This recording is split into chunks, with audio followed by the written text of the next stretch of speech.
Today I'm going to be talking through how to do number 9 and number 13. I chose these two problems because it's the shell method around the y-axis if the function is, or if the area is revolved around the y-axis, and then if the function's area is revolved around the x-axis. So we're looking at it two different types of lines for rotation.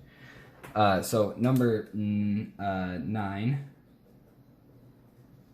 is y equals 4x minus x squared, x equals 0, and y equals 4. So what that's going to look like,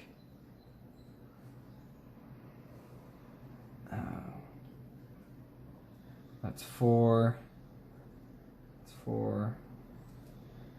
X equals 0 is this line here, just the y-axis. Y equals 4 is this line up here, and then 4x minus x squared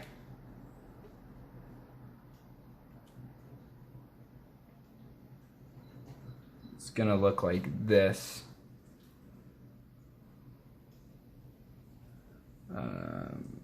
Yes. Yeah. And so the area that these three contain, so we have intersection here, here, and here, is this triangle.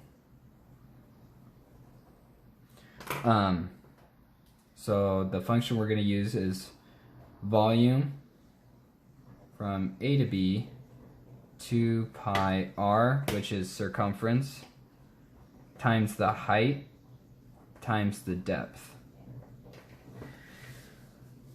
So what we need to do here is we need to find, I'm gonna highlight this in blue. So we're revolving around the y-axis, which means we're taking,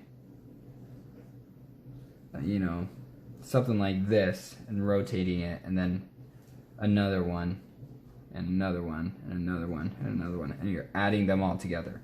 So we are going to use this height. So from here to here, height is just x.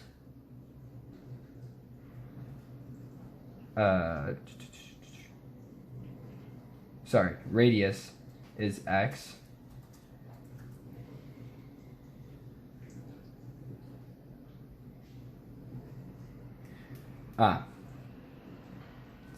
We're taking it in terms of x, so we're actually taking it this way.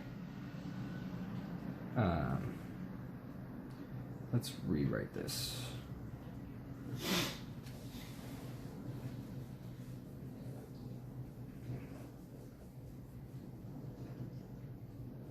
So we're taking this, and we need to find, this, and we're rotating it around. And then we're taking this one, and we're rotating that one around, and this one. We're adding them all up, right? So our height is gonna be 4.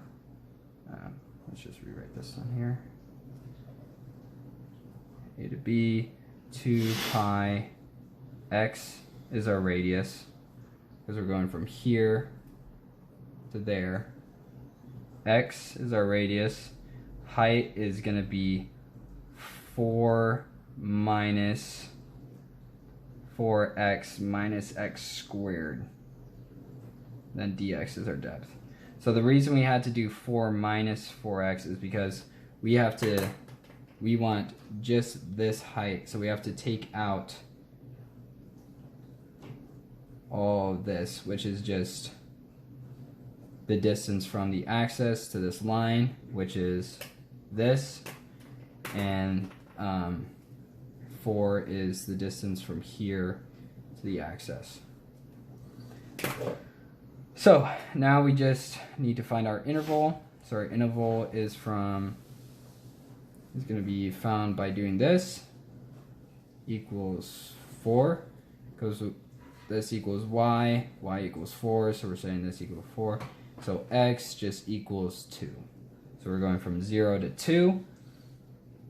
So volume is 2 pi from 0 to 2. We're going to simplify this down a little bit. 4x.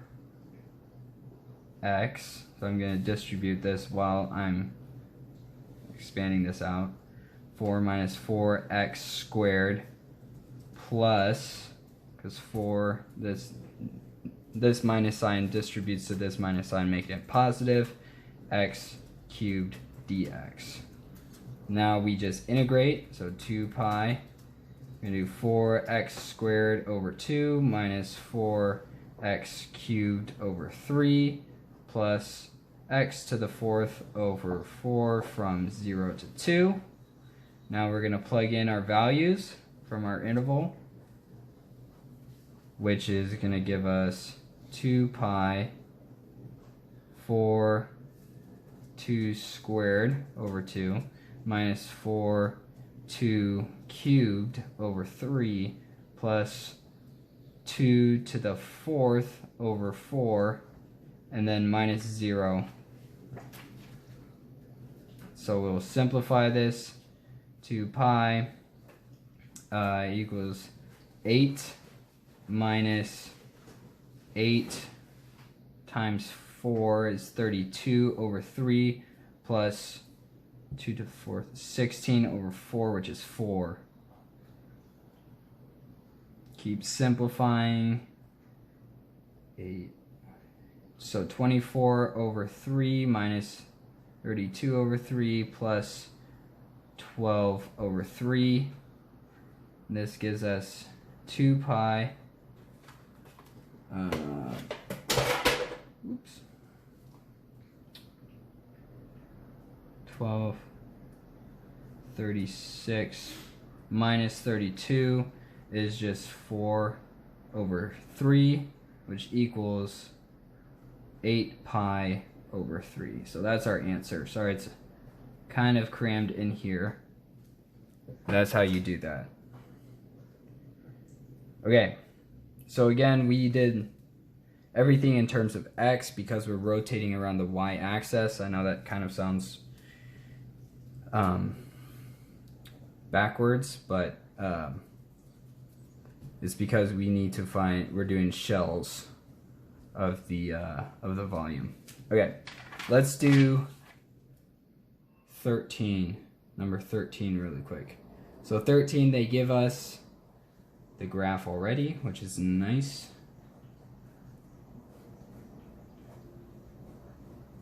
We're going to say this is 2, this is 2, and we're going around the x-axis.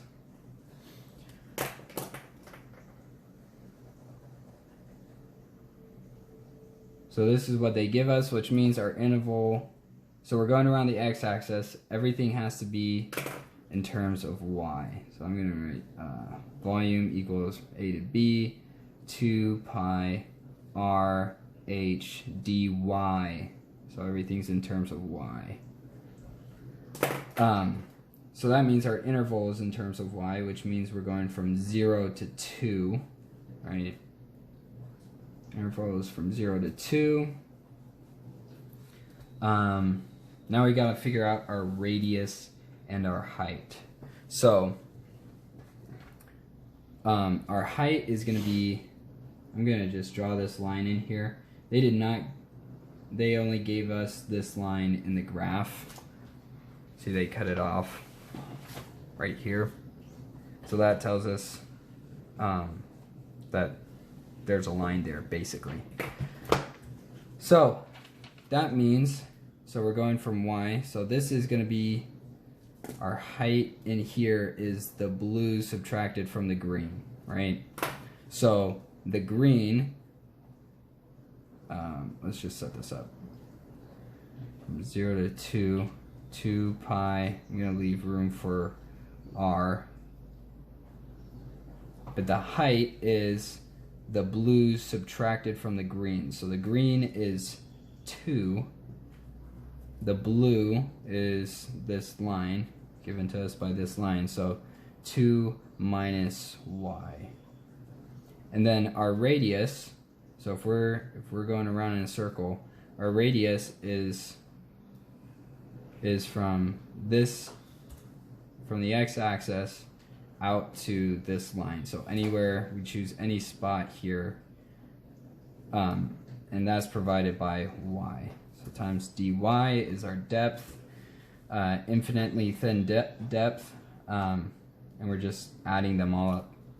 So this is going to equal 2 pi from 0 to 2, and we're just going to distribute this y out, minus squared dy, and now we are going to integrate. So 2 pi 2y squared over 2 minus y cubed over 3 from 0 to 2. So 2 pi 2 times 2 squared over 2 minus 2 cubed over 3, and then minus 0, because if we put 0 in for the y's, we're just going to get 0. And we'll simplify this down, so we're left with 4 minus 8 over 3. And so 2 pi minus 12 over 3 minus 8 over 3 is 2 pi 4 over 3, which equals 8 pi over 3, which is actually the same thing we got here. Yeah, I'm going to double check that actually. Yep, same thing, same answer for 9 and 13. So yeah, that's the process. For when it's going around the x-axis, we're taking all the height is this way, and then the radius is this way. For when it's going around the y-axis, height is this way, radius is this way. So hopefully this helps. Make sure you're finding the right height. We naturally just want to use the function given to us as our height, but usually we have to subtract something out of it, right? So this, we subtracted out the function given to us from the total height there. So hopefully that kind of makes sense. Just remember, always think about, find the height that we need. Think about the basketball hoop and Jimmy. Trying to figure out how high Jimmy needs to go. 10, Jimmy's 6 feet. So the remainder is 4 feet up here. So that's how we're finding out this. We're using the same concept given by Jimmy and the basketball hoop to find the height for this, and we're doing the same type of thing for the height from here, right? Always draw a diagram. It helps, or it at least helps me, but it helps organize things a lot if you draw a diagram.